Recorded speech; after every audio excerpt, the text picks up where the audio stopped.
Yeah, didn't play a lot of 2v2 in CRL EU back in the day, although did get some experience with his turn with kicks over in CRL Asia, so here we go. Game number 1, 2v2, AC and RF for Space Station at the top of your screen, Benny Who and IMJP for Team Queso at the bottom, and this is a fast start.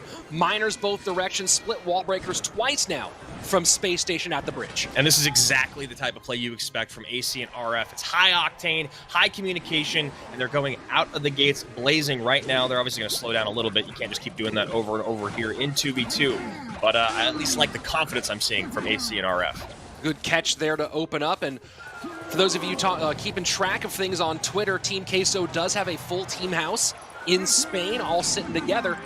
And Space Station was looking at all the teams that had players together and decided, let's go ahead and make it happen. So while they're not all together, the 2v2 duo, AC and RF, are in the God RF's place in Arizona. So they are sitting side by side for these games. And I think that's really important when it comes to the 2v2. I don't think you have to be in the house if you're the 1v1 specialist, the head-to-head specialist, but getting your 2v2 players in the same room, it almost feels like a necessity at this point. If you're hearing about all the best teams doing it, you really don't want that disadvantage going into the game. Here we go, passing the midway point of regulation time, and it is Space Station Gaming ahead by a couple hundred HP on the right-hand side, although a decent counter push building up now for Team Queso. Yeah, and the other big ban that I think that we'll see a lot of is the miner. It was the same thing we've seen in every single season. Every now and then there's just teams that just really don't want to face it in 2v2 because it's so difficult to keep up with the miner cycles coming in and out from both players, and of course, rotating where the miner is when Tornado's not in effect.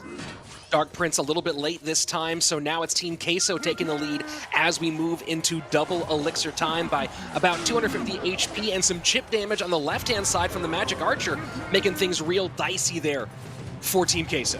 It is pretty fascinating to see that these guys ran such similar decks here in game number 1, and we haven't really seen a lot of this in our 2v2 sets yet, but apparently both squads here went with the exact same idea, and we're very, very close here on our top right and bottom left towers.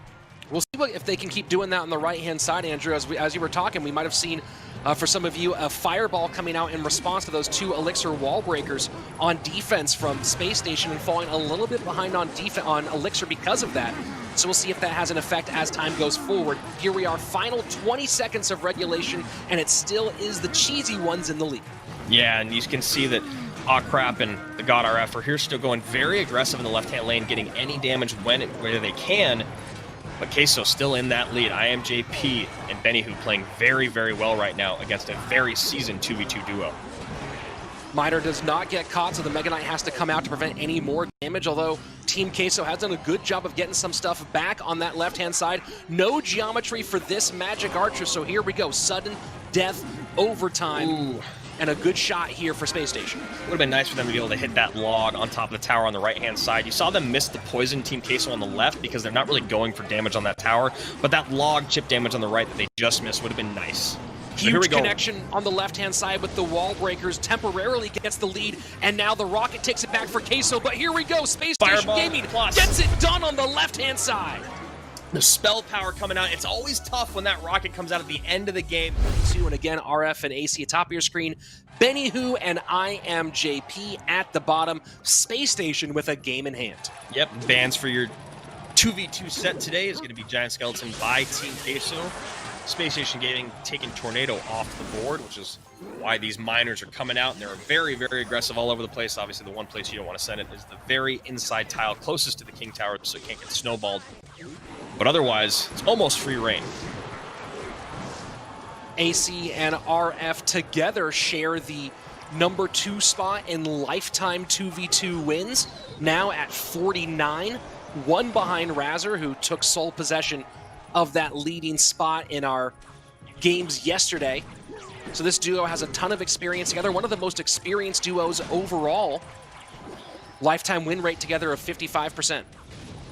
And correct me if I'm wrong, but I do believe the biggest thing last season for Immortals, which obviously it's not the same as Space Station Gaming, but it's very similar roster, they couldn't close their matches out. They couldn't close their sets out. They pick up a game, whether it was in game 1 or game 2, but for some reason they just couldn't close stuff out. That's why when you look at their records, they're basically just 50%. I mean, not even basically. If you look at the last season, spring and fall, they're exactly down the middle at 50% in games won and lost. And that's something that they just need to tip a little bit more in their favor by closing sets out. Here we go, passing the midway point of regulation, and it is Lumberloon heel for Space Station. We'll see if, and they do have the freeze, much like we saw earlier today, and this raised up balloon does get a big connection. A great last second Heal Spirit plus freeze to allow that balloon to connect and give Space Station a massive lead here in 2v2 with only 1 minute left. Honestly, I know they're going to still send in more balloons and try to keep up the pressure, but they can get there with minor and spell damage throughout. So maybe they start going pressure on the left, not sure. We'll see with this Musketeer working down the left-hand lane. Bomb Tower Mega Knight set up on the right-hand side to respond to the Mega Knight Lumberjack of Team Queso, and Royal Giant behind. Let's see if this RG can work its way through. That's a huge lightning. Yeah, it's a big lightning, but a great Ice Golem from Space Station to keep everything bunched up so that Mega Knight could leap on through and get the most effect out of him DPS-wise. We know that he's not the strongest hitter, but that splash damage is brutal, and that is going to be towered down easily by RF and AC. You know, Andrew, we were talking about this deck and the last time that we saw it in that and then our previous match, and you know, really taking a look at that freeze and what world it played, and you talk about matchup differences, and against that big deck, the freeze wasn't very useful here, coming to perfect use. Yeah, I mean, because you look at the balloon responses, right? It's the Royal Delivery and the Inferno Tower, but not much else there. And AC and RF doing exactly what you'd expect them to do maybe at the end of 2018.